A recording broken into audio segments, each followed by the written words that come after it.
टुकड़े गैंग के सदस्य और कांग्रेस के लाडले से और उम्मीद भी क्या कर सकते हैं। गद्दारों की पार्टी है कांग्रेस, ये हमें नहीं समझ सकते।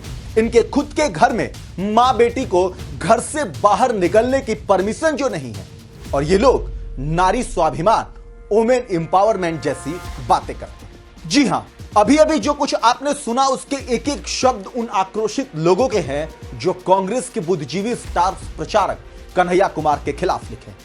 कन्हैया कुमार की पुरानी आदत कहें या फिर आदत से मजबूर नेता, वो अपने भाषणबाजी में ओछी टिप्पणियां कहने से नहीं बचते।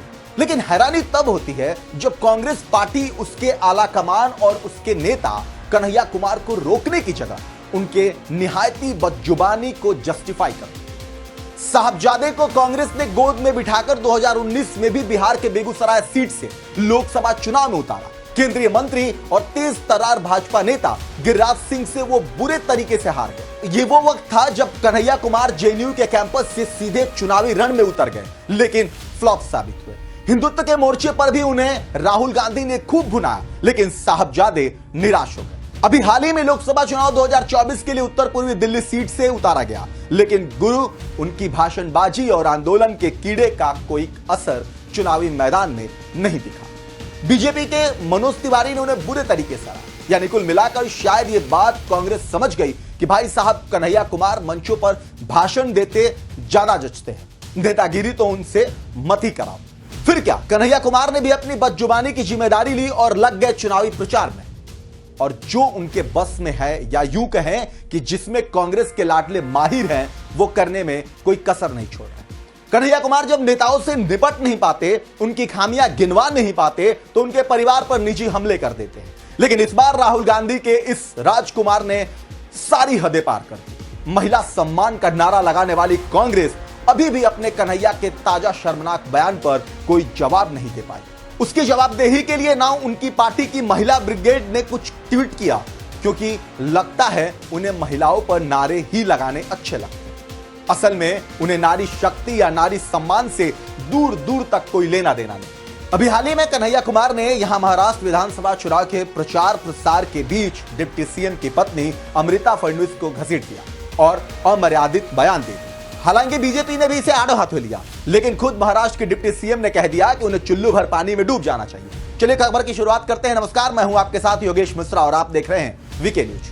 कन्हैया कुमार महाराष्ट्र विधानसभा चुनाव के बीते दिन नागपुर में दक्षिण पश्चिम सीट पर कांग्रेस उम्मीदवार प्रफुल्ल गुडादे के समर्थन में रैली में शामिल हुए। उन्होंने खूब भाषणबाजी की, लेकिन इसी सीट से उम्मीदवार बीजेपी नेता और डिप्टी सीएम देवेंद्र फडणवीस पर बोलते हुए उनकी पत्नी अमृता फडणवीस को रील बनाने वाली कह दिया। अब आप खुद ही सुनिए कि कांग्रेस के बुद्धिजीवी स्टार प्रचारक कन्हैया कुमार ने अमृता फडणवीस पर कितनी अमर्यादित भाषणबाजी की है। लोकतंत्र को बचाना भी इस देश का नागरिक होने के चलते हमारा धर्म है। जिस लोकतंत्र के चलते, जिस संविधान के चलते आज मैं यहाँ खड़ा होकर के भाषण दे रहा हूँ, उसकी रक्षा करना हमारा धर्म है। अगर ये धर्म युद्ध है और धर्म को बचाने का सवाल है, जो भी नेता आपके सामने धर्म बचाने का भाषण देता है, उससे बस एक बात पूछना है, एक्सक्यूज मी सर, आप धर्म बचाना चाहते हैं, 1 मिनट आपका चाहिए, बस ये बता दीजिए कि धर्म बचाने की इस लड़ाई में आपका बेटा बेटी भी हमारे साथ चलेगा ना? समझे बात को? कि ऐसा तो नहीं होगा कि धर्म बचाने की जिम्मेवारी हमारी और ऑक्सफोर्ड कैम्ब्रिज में पढ़ने की जिम्मेवारी आपके बाल बच्चों की। अगर धर्म बचाना है तो सब मिलकर के बचाएंगे। ऐसा तो नहीं होगा ना कि हम लोग धर्म बचाएंगे और जो है डिप्टी सीएम साहब की पत्नी जो है वो इंस्टाग्राम पे रील बनाएंगी। ऐसा तो नहीं होगा ना। ऐसे में कन्हैया कुमार की टिप्पणी के बाद महाराष्ट्र में सियासी बवाल मच गया है। कांग्रेस के लाडले कन्हैया के बयान पर डिप्टी सीएम देवेंद्र फडणवीस ने कहा है कि सत्य को परेशान किया जा सकता है, लेकिन पराजित नहीं किया जा सकता। आगे उन्होंने कहा कि कोई भी सभ्य व्यक्ति मेरी पत्नी के खिलाफ किए गए ट्रोल को देखेगा तो वह शर्मिंदा होगा। मैंने अपनी पत्नी से कहा कि हम राजनीति में हैं, इस कारण हमें धैर्य के साथ आगे बढ़ना होगा। उनकी पत्नी और उनके बारे में अपमानजनक बातें लिखी गई है। ऐसा करने वाले लोगों को चुल्लू भर पानी में डूब जाना चाहिए। महाराष्ट्र के डिप्टी सीएम ने कहा कि मेरी पत्नी को लेकर मीम्स बनाए गए हैं और उनके बारे में गलत बातें लिखी गई है। अगर आप लड़ना चाहते हैं तो सामने आइए और लड़िए।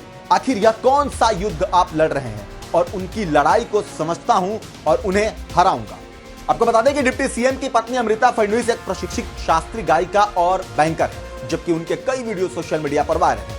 अभी हाल ही में उनकी एक वीडियो खूब वायरल हुई, जहां वो सोशल मीडिया स्टार रियाज अली के साथ मूड बना लिया गाने पर रील बनाती थी। हालांकि मौजूदा समय में कन्हैया कुमार ने जो टिप्पणी अमृता फडणवीस पर की है, उस पर मामला बिगड़ता नजर आ रहा है। इसे बीजेपी एक मराठी महिला का और बतौर एक महिला का अपमान बता रही है, वहीं कांग्रेस उन्हें बचाने में जुटी हुई है। लेकिन इस पूरे मामले पर आपकी क्या राय है, कमेंट करके जरूर बताएं। वीके न्यूज, राष्ट्र के नाम।